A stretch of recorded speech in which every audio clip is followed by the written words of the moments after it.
Good evening, everyone. The UNCW men's basketball team was scheduled to travel to Harrisonburg, Virginia to play James Madison Thursday, but that game has been postponed for health reasons. School officials decided today to postpone the game because of a suspected case of the mumps on the JMU campus. UNCW coach C.B. McGrath said it's unfortunate, but we certainly understand. Our foremost concern is the health and well-being of the student athletes at JMU. No word yet on when that game will be rescheduled, but the Seahawks will be playing Saturday at home against Hofstra at 7 p.m. Now today at his weekly news conference, Coach McGrath said the team didn't show the needed effort to get the win against the Pride this past weekend, and while the group showed more fight Saturday against Northeastern, they could not get enough stops when they needed to. Fortunately for them, they have the chance to welcome Hofstra to Trask Saturday for a homecoming rematch game.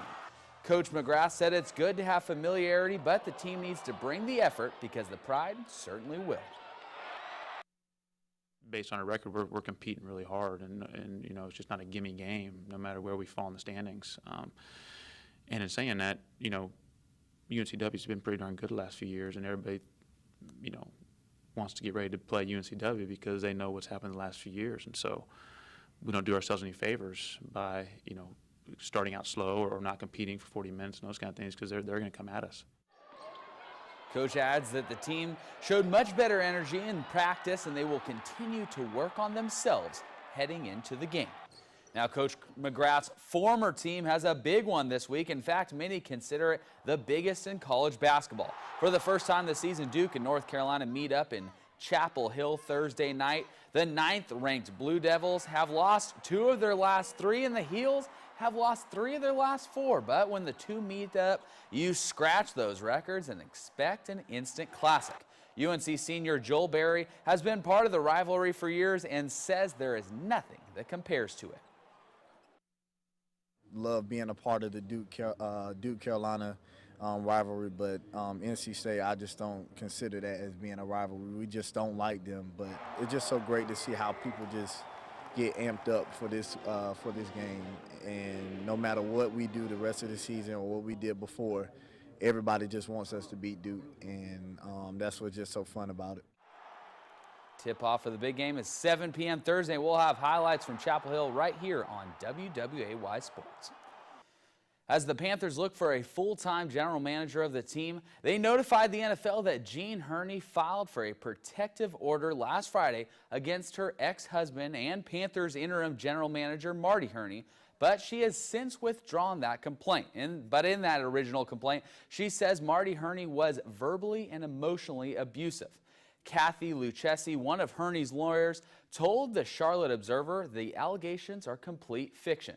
The NFL is currently investigating.